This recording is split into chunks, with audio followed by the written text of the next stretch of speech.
ಅದರಲ್ಲಿ ತೆಗೆಯುವಂತಲ್ಲ ಒಂದು ಅದರ ಬಗ್ಗೆ ಅವನಿಗೆ ಒಲವಿತ್ತು. ಜಗನ್ಮಾತೆಯ ಭಕ್ತರಾಗಿದ್ದ ರಾಮಕೃಷ್ಣರ ಶಿಷ್ಯನಾಗಬೇಕೆಂದು ಅವನಿಗೆ ಅನಿಸಲಿಲ್ಲ. ಈಕೆ ಶಾರದಾ ಕಾಳಿಮಾತೆಯ ಭಕ್ತ ಅಲ್ಲ, ಅವನಿಗೆ ಸ್ವಲ್ಪ ಸ್ತ್ರೀಯರಂತೆ ಸ್ವಲ್ಪ ಸಂಕೋಚ, ಸ್ವಲ್ಪ ಸಿಟ್ಟು. ಆ ರೀತಿ ಜಗನ್ಮಾತೆಯ ಭಕ್ತರಾಗಿದ್ದ ಶ್ರೀರಾಮಕೃಷ್ಣರ ಶಿಷ್ಯನಾಗಬೇಕೆಂದು ಅವರಿಗೆ ಅನಿಸಲಿಲ್ಲ. 2-3 ವರ್ಷಗಳಾದ ಮೇಲೆ ಹರಿನಾಥನಿಗೆ ದಕ್ಷಿಣೇಶ್ವರಕ್ಕೆ ಮತ್ತೆ ಶ್ರೀರಾಮಕೃಷ್ಣನ ನೋಡಲು ಹೋದ. ಮತ್ತೆ ನೋಡಬೇಕನ್ನೋ ಬಯಸಾಯಿತು. 2-3 ವರ್ಷದ ಮೇಲೆ ಮತ್ತೆ ಅವನಲ್ಲಿ ಅನೇಕ ಶುಭ ಲಕ್ಷಣಗಳು ಗಮನಿಸಿದ ಶ್ರೀರಾಮಕೃಷ್ಣನು ಅವನಿಗೆ ಭೇಟಿಗಾಗಿ ಹೆಚ್ಚು ಜನ ಬಂದಿರುವ ಸಮಯದಲ್ಲಿ ಬರಬೇಡ, ನೀನು ಒಂದು ದಿನ ಯಾರು ಇಲ್ಲದಂಥ ಸಮಯದಲ್ಲಿ ಬಂದು ನನ್ನನ್ನು ಕಾಣು ಅಂತ ಹೇಳ್ತಾ ಇರ್ತಾರೆ. ಅವ್ರಿಗೆ ಗೊತ್ತು, ಅವರು ಏನಂದರೆ ಇವನು ನನಗೆ ಮೀಸಲು ಅಂತ ಅವ್ರಿಗೆ ಗೊತ್ತಾಗ್ಬಿಡುತ್ತೆ. ಕ್ರಮೇಣ ಹರಿನಾಥನಿಗೆ ಶ್ರೀರಾಮಕೃಷ್ಣರೊಂದಿಗೆ ಸಲಿಗೆ ಬೆಳೆಯಿತು. ತುಂಬ ಸಲಿಗೆಯಿಂದ ಮಾತಾಡಲಿಕ್ಕೆ ಶುರುವಾದ.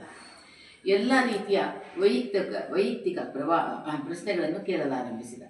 ಅವಾಗ ಸ್ವಲ್ಪ ಯಾವಾಗ ಸಲಿಗೆ ಆಗುತ್ತೋ ವೈಯಕ್ತಿಕ ಪ್ರಶ್ನೆಗಳನ್ನು ಕೇಳಲು ಇಷ್ಟಪಟ್ಟ. ತನ್ನ ಅನಿಸಿದ್ದನ್ನು ಏನು ಕೇಳಬೇಕು ಅಂತ ಸ್ವಲ್ಪ ಎದುರದಲ್ಲೇ ವೈಯಕ್ತಿಕವಾಗಿ ಕೇಳ್ತಾ ಇದ್ದ. ಒಂದು ದಿನ, ಸ್ವಾಮಿ, ಕಾಮದಿಂದ ನಾವು ಸಂಪೂರ್ಣವಾಗಿ ಮುಕ್ತರಾಗುವುದು ಹೇಗೆ ಅಂತ ಪ್ರಶ್ನೆ ಮಾಡಿದ ಎಂದು ಕೇಳಿದರು. ಶ್ರೀರಾಮಕೃಷ್ಣರು, ಅದೇಕೆ ಹೋಗಬೇಕು ಮಗು? ಆ ಕಾಮ ಅನ್ನೋದು ಯಾಕೆ ಹೋಗಬೇಕು ಮಗು? ಅದನ್ನು ಬೇರೆ ರೀತಿ ದಿಕ್ಕಿಗೆ ತಿರುಗಿಸ್ಕೋಬೋದಲ್ಲ, ಅದು ದೇವರ ದಿಕ್ಕಿಗೆ ತಿರುಗಿಸ್ಬೋದಲ್ಲ. ಕಾಮ ಅಂದರೆ ಆಸೆ, ಒಂದು ರೀತಿಯಿಂದ ತಿರುಗಿಸು. ಕಾಮ ಎಂದರೇನು? ಪಡೆದುಕೊಳ್ಳಬೇಕು ಎಂಬ ಆಸೆ. ಅದು ಕಾಮ ಅಂದರೇನು? ಅದೇ ಅಲ್ಲ ಮನುಷ್ಯನಿಗೆ ಇರುವಂಥದ್ದು. ಕಾಮ ಅಂದರೆ ಆಸೆ, ಅದನ್ನು ನಾವು ಪಡ್ಕೊಳ್ಬೇಕು, ದೇವರಿಂದ ಪಡ್ಕೊಳ್ಬೇಕು.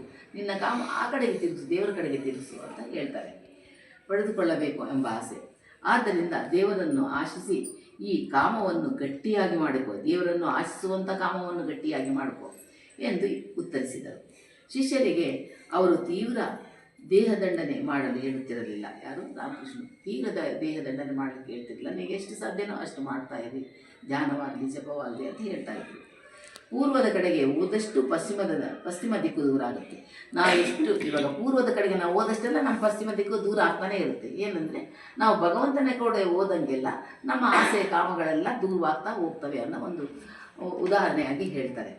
ದೂರವಾಗಿರಿ ಎನ್ನುತ್ತಿದ್ದರು. ಭಗವಂತನ ಮೇಲೆ ಪ್ರೇಮವನ್ನು ಹೆಚ್ಚಿಸಿಕೊಂಡಷ್ಟು ನಿಮ್ಮ ಕಾಮಕ್ರೋಧಗಳು, ಆಸೆಯು ಎಲ್ಲವೂ ಕಡಿಮೆಯಾಗುತ್ತಾ ಹೋಗುತ್ತವೆ. ಇನ್ನೊಂದು ದಿನ ಹರಿನಾಥ ತನಗೆ ಹೆಂಗಸರ ಬಗ್ಗೆ ಆಸಕ್ತಿ ಇಲ್ಲವೆಂದು, ಅವರನ್ನು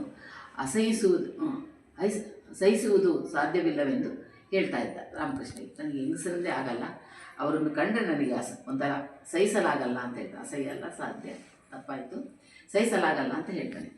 ಶ್ರೀರಾಮಕೃಷ್ಣನಿಗೆ ಹೇಳಿದನು. ಅದಕ್ಕೆ ಅವರು, ಮೂರ್ಖನಾಗಿ ಮಾತನಾಡಬೇಡ ನೀನು. ಹೆಂಗಸರನ್ನು ಕೀಳಾಗಿ ಕಾಣುವುದೇ? ಏಕೆ? ಅವರೆಲ್ಲ ಮೂರ್ತಿವೆತ್ತ ಜಗನ್ಮಾತೆಯರು. ಆ ರೀತಿ ನೋಡೋರನ್ನು ನೀನು ಬೇರೆ ದೃಷ್ಟಿಯಿಂದ ನೋಡಬೇಡ. ಎಲ್ಲ ಹೆಣ್ಮಕ್ಳು ನಿನಗೆ ಜಗನ್ಮಾತೆಯರು, ಹೆಣ್ಮಕ್ಳು ನನ್ನ ತಾಯಿ ಅಂತಂದು ನೋಡ್ಕೋ. ಆ ಭಾವದಲ್ಲಿದ್ದಾಗ ನಿನಗೆ ಅವರು ಎಂದಿಗೂ ನೀನು ಅವ್ರನ್ನ ಅಸಹ್ಯ ಪಡ್ಕೊಳ್ಳೋಕ್ಕೆ ಸಾಧ್ಯನೇ ಇಲ್ಲ ಅಂತ ಹೇಳ್ತಾರೆ ರಾಮಕೃಷ್ಣರು. ಅವರಿಗೆ ಗೌರವದಿಂದ ನಮಸ್ಕರಿಸು. ಅವರ ಮಾಯೆಯಿಂದ ತಪ್ಪಿಸಿಕೊಳ್ಳುವುದಕ್ಕೆ ಅದೊಂದೇ ಉಪಾಯ. ನೀನು ಹೆಣ್ಣುಮಕ್ಕಳ ಮಾಯೆಯಿಂದ ತಪ್ಪಿಸ್ಕೊಳ್ಬೇಕಂದ್ರೆ ಅದೊಂದೇ ಉಪಾಯ. ಅಂದರೆ ಅವರನ್ನು ಗೌರವಿಸಬೇಕು, ತಾಯಿ ಅಂತ ಅವರನ್ನು ಸಂಬೋಧಿಸಬೇಕು. ತಾಯಿ ಅಂತ ಅವರಲ್ಲಿ ತಾಯಿಯನ್ನು ಕಾಣು, ಅಕ್ಕ ತಂಗಿಯರನ್ನು ಕಾಣು ಅಂತ ಹೇಳ್ತಾರೆ ಎಂದರು. ಜ್ವಲಂತವಾದ ಈ ನುಡಿಗಳನ್ನು ಹೆಂಗಸರೆಂದರೆ ಹರಿನಾಥನಿಗಿದ್ದ ಧೋರಣೆಯು ಬದಲಾಯಿಸಿಬಿಟ್ಟಿತು. ಅವನ ಮನಸ್ಸಿನಲ್ಲಿ ಏನಿತ್ತು ಅದು ಬದಲಾವಣೆ ಆಯಿತು. ಹೌದಲ್ಲ, ಎಲ್ಲ ಸ್ತ್ರೀಯರು ನನಗೆ ತಾಯಿ ಸಮಾನ ಅಂತ, ನಾನು ತಾಯಿಯಿಂದ ಬಂದವನಲ್ಲ ಅಂತ ಗ್ರಹಿಸ್ಕೊಳ್ತಾನೆ ಅವಾಗ.